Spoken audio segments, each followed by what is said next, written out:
बच्चों, अब हम लोग जो है पंच जगत अवधारणा में जो है व्हिटेकर का जो वर्गीकरण है उसमें आज हम लोग पढ़ेंगे पादप जगत और जंतु जगत के बारे में पढ़ेंगे। तो अब पढ़ना है हमको पादप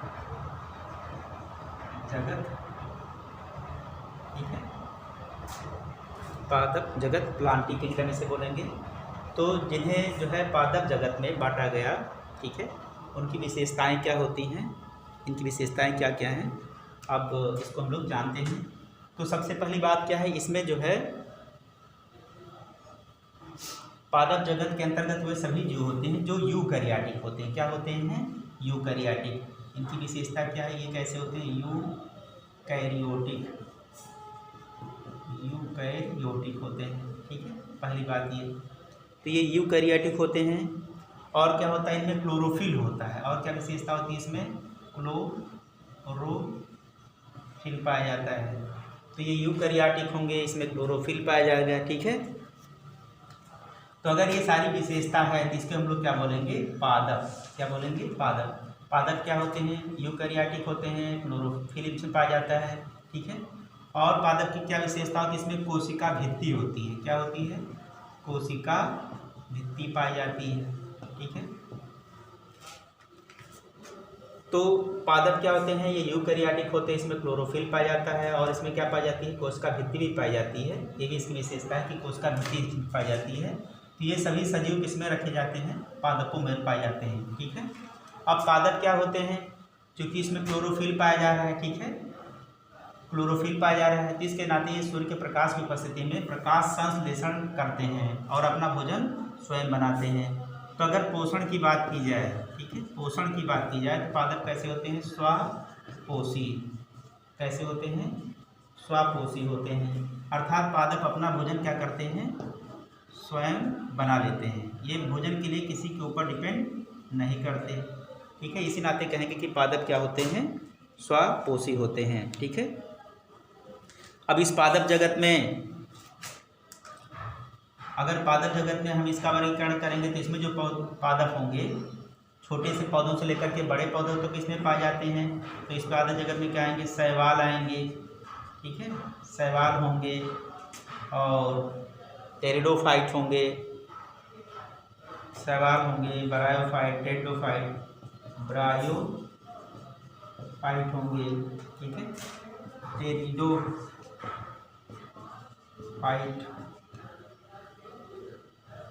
टेरिडोफाइट, जिम्नोस्पर्म, ठीक है,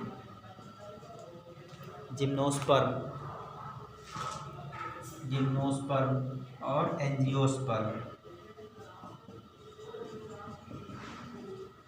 ठीक है। तो इसको भी आगे जो है वर्गीकृत किया जाएगा छोटे पादपों से लेकर के बड़े पादपों तक के रूप में, ठीक है। उसमें क्या होंगे? शैवाल होंगे, ब्रायोफाइट होंगे, टेरिडोफाइट होंगे, जिम्नोस्पर्म होंगे और एंजियोस्पर्म होंगे, ठीक है। ये सभी क्या हैं? पादप। क्योंकि ये सारे पादप क्या करते हैं? ये सभी पादप की विशेषता क्या है? ये यूकैरियोटिक होंगे, इसमें क्लोरोफिल होगा, कोशिका भित्ति होगी और ये अपना भोजन स्वयं बना सकेंगे। तो ये क्या होंगे? स्वापोषी होंगे, ठीक है बच्चों। तो इस तरह की इसमें विशेषता पाई जाती है। पर कुछ पादप ऐसे होते हैं जो दूसरों पर निर्भर करते हैं, तो परंतु जो है आंशिक रूप से निर्भर करते हैं। इस तरह से आंशिक रूप से निर्भर करते हैं, तो उसे हम लोग विषम पोषी का दर्जा देंगे। जो आंशिक रूप से दूसरों पर डिपेंड करेंगे उसे हम क्या कहेंगे? विषम पोषी, ठीक है, विषम पोषी। तो विषम पोषी जो होंगे वो आंशिक रूप से दूसरे के ऊपर डिपेंड करेंगे। इसके अंतर्गत जैसे आता है अमर, बेल आता है, ठीक है। कुछ कीटभक्षी, कुछ इसके अंतर्गत कीटभक्षी भी पौधे हैं। कीटभक्षी पौधे में जैसे वीनस फ्लाई ट्रैप है, वीनस फ्लाई ट्रैप है, ठीक है, पिचर प्लांट है,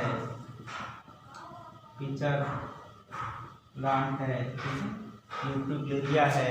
ये सब किस में आते हैं? विषम पोषियों में आते हैं। क्योंकि जो है ये नाइट्रोजन की कमी के लिए जो ये सब सारे पौधे हैं, देखो ये वाले, ये क्या करते हैं? कीट का भक्षण बोलते हैं। तो हम कह सकते हैं कि ये जो पौधे हैं कीट भक्षी हैं, कैसे हैं, कीट भक्षी हैं, नाइट्रोजन की कमी को पूरा करने के लिए ऐसा ये करते हैं। ठीक है, तो ये सब जो है अमरबेल वगैरह, ठीक, ये वीनस फ्लाईट्रैप, पिचर प्लांट, ये सब विषम पोषियों में आएंगे। और ये क्या कहता है कि दूसरे पौधों की जो है जाइलम में इसकी जड़ें प्रवेश कर जाती है, वहाँ से अपना पोषण ये प्रदान करती हैं। ठीक है, अमरबेल में। परंतु ये सब क्या होते हैं, वीनस फ्लाईट्रैप, पिचर प्लांट वगैरह ऐसे पौधे होते हैं जो कीटों का भक्षण करते हैं, नाइट्रोजन की कमी को पूरा करते हैं। तो इस तरह के पौधों को हम लोग क्या बोलेंगे, विषम पोषी। ठीक है, पर ये आंशिक रूप से होते हैं, आंशिक रूप से ये जो है इस तरह से कार्य करते हैं। ठीक है, तो ये पादप जगत की क्या है, विशेषताएं हैं। और पादप जगत की विशेषता ये है कि इसमें इसके जीवन चक्र में 2 अवस्थाएं पाई जाती हैं। ठीक है, ये जो पादप होते हैं, इस पादप के जीवन चक्र में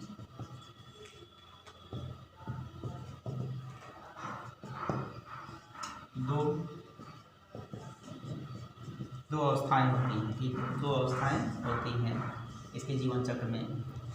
एक अवस्था जो होती है, एक अवस्था होती है इसकी द्विगुणित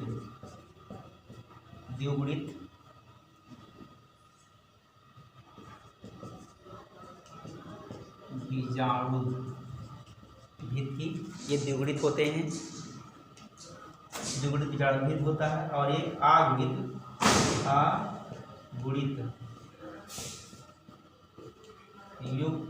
युग्मोद्भिद, अगुणित युग्मोद्भिद। ठीक है, तो ये 2 अवस्था इसमें पाई जाती हैं।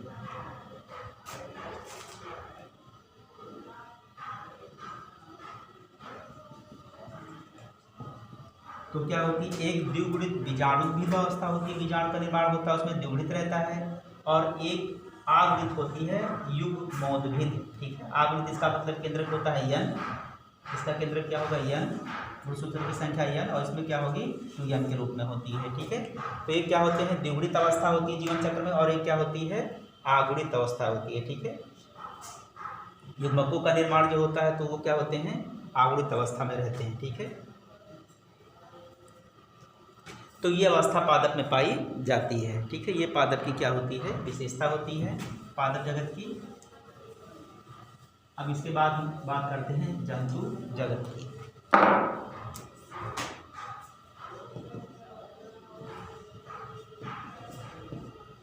ठीक है, जंतु जगत की बात कर लेते हैं, जिसे हम कह सकते हैं एनिमेलिया किंगडम, एनिमेलिया किंगडम।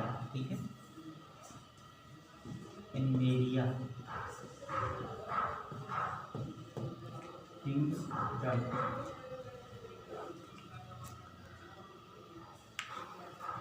अब क्या है कि इसके अंतर्गत ऐसे जीव आते हैं जो विषम पोषी होते हैं और यूकैरियोटिक होते हैं। इसके अंतर्गत आने वाले जीव कैसे होते हैं, वो विषम पोषी होते हैं, विषम पोषी होंगे। ठीक है, यूकैरियोटिक होंगे, विषम पोषी भी होंगे, और क्या होंगे, यूकैरियोटिक होंगे। ठीक है,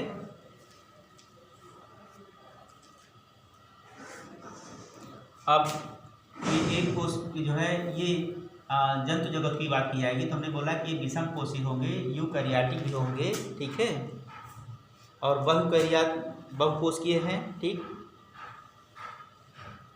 और ये क्या करते हैं कि इनमें कोशिका भित्ति नहीं पाई जाती, इनमें कोशिका भित्ति पाई नहीं जाती है। ठीक है, तो हम ये कह सकते हैं कि कोशिका भित्ति, ठीक है,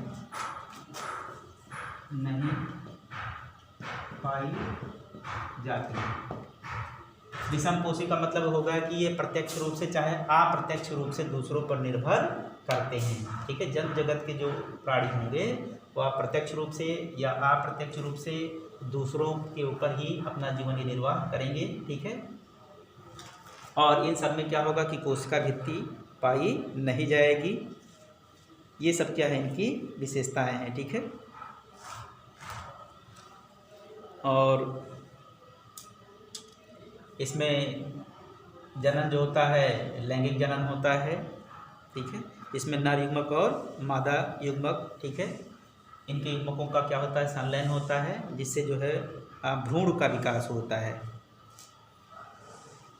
ठीक है। इसमें क्या होगा, लैंगिक जनन होगा। अब लैंगिक जनन में क्या होगा, इसमें नर युग्मक होंगे और मादा युग्मक होंगे। इसके लैंगिक जनन में नर युग्मक पाए जाएंगे और कौन होंगे, मादा युग्मक। ये दोनों युग्मक मिल जाएंगे, ठीक है। दोनों युग्मकों का क्या होगा, संलयन होगा। यह प्रक्रिया क्या कहलाती है, निषेचन कहलाती है, ठीक है। इस प्रक्रिया को हम लोग क्या बोलेंगे, निषेचन बोलेंगे, ठीक है। जब संलयन होगा तो युग्मक बनेगा और युग्मक किस रूप में, भ्रूण के रूप में, भ्रूण का निर्माण होता है, ठीक बच्चों। तो नर और मादा युग्मक मिल जाते हैं, निषेचन होता है, भ्रूण का निर्माण होता है इसके लैंगिक जनन की प्रक्रिया में, ठीक। तो ये जो है विशेषता किसकी होती है, जंतु जगत की विशेषता होती है, ठीक है। तो पांच जगत के बारे में जो हम लोगों ने पढ़ा है वही ये पांच जगत की विशेषताएं हैं, ठीक है। और कोशिका भित्ति, ठीक है, पोषण आदि आधार पर जो वर्गीकरण किया गया था, तो आपने पढ़ा सभी के बारे में। मोनेरा जगत था, प्रोटिस्टा जगत था, ठीक है, और कवक जगत है, फिर प्लांटी जगत पढ़ा, और फिर इसके बाद में जंतु जगत अर्थात एनिमेलिया जगत के बारे में आपने पढ़ा, ठीक है बच्चों। अब इसके अलावा जो होते हैं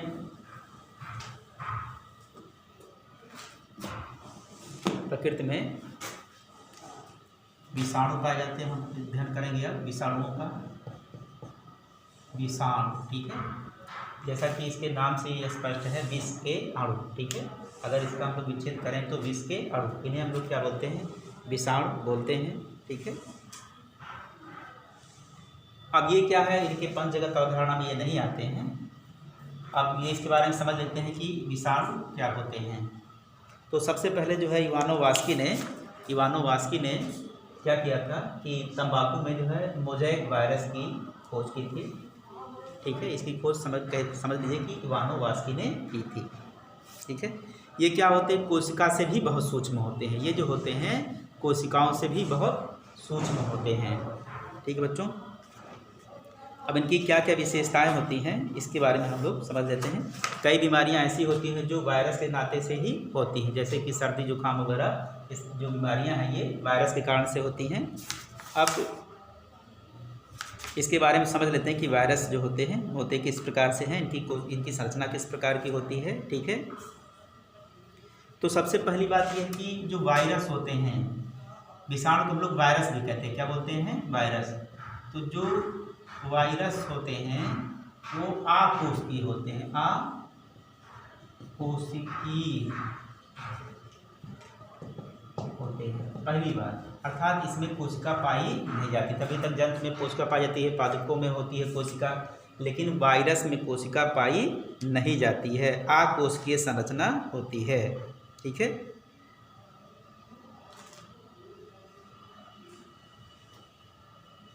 और फिर क्या होता है कि वायरस में जो होता है प्रोटीन की आवरण होती है। इसमें क्या होती है, इसमें प्रोटीन का आवरण होता है। इसके प्रोटीन के आवरण को हम लोग क्या बोलते हैं, कैप्सिड बोलते हैं। प्रोटीन के आवरण को कैप्सिड बोलते हैं। अब इसके भीतर में आनुवांशिक पदार्थ पाए जाते हैं। वो आनुवांशिक पदार्थ या तो डीएनए हो सकता है या तो आरएनए हो सकता है, ठीक है। दोनों प्रकार के पाए नहीं जाते, दोनों प्रकार के आनुवांशिक पदार्थ किसी पादप में पाए, किसी वायरस में नहीं होते, ठीक है। अब एक वायरस जो होता है, जैसे एक वायरस की संरचना है जिसे हम लोग कहते हैं जीवाणुभोजी वायरस कहते हैं। अब ये जीवाणुभोजी वायरस में देखिए इसकी संरचना में क्या है, ये प्रोटीन की आवरण है। इस आवरण को, ये आवरण किसका है, प्रोटीन का है। अब प्रोटीन के आवरण को हम लोग नाम क्या देते हैं, कैप्सिड नाम देते हैं, ठीक है बच्चों। तो ये प्रोटीन का क्या है, आवरण होता है। अब इसके अंदर जो है एक आनुवांशिक पदार्थ पाया जाता है, आनुवांशिक पदार्थ। वो आनुवांशिक पदार्थ क्या होता है, या तो डीएनए हो सकता है या तो फिर आरएनए होता है, ठीक है। और यहाँ पर ऐसे स्ट्रक्चर पाई जाती है जिसे हम लोग क्या बोलते हैं, कागज कहते हैं। एक विषाणु की क्या है, ये संरचना है, ठीक है। ये वायरस का जो है ये शीर्ष वाला स्थान है, ठीक है, ये प्रोटीन का ही बना हुआ है, ठीक है। और इसकी टेल होती है, ये वाली क्या है, इसकी टेल है, जिसे हम लोग क्या कहते हैं, तंतु गुच्छ कहते हैं, ठीक है बच्चों। तो ये वायरस जो है इस तरह से होता है, मतलब इसमें कोशिका नहीं होगी, प्रोटीन का आवरण होगा, इसके आवरण को कोशिकाएं कहेंगे। अब एक जो वायरस हमने बनाया हुआ है वो वायरस क्या होता है कि इस वायरस का नाम जो है वो जीवाणुभोजी विषाणु है, ठीक है। और एक बात ये भी कह देंगे कि आनुवांशिक पदार्थ, ठीक है।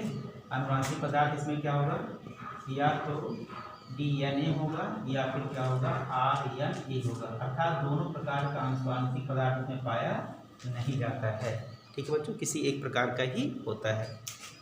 तो आज के टॉपिक में इतना ही हम लोग पढ़ेंगे बच्चों, ठीक है। नेक्स्ट इसके बारे में और कुछ डिस्कस हम लोग करेंगे, ठीक बच्चों।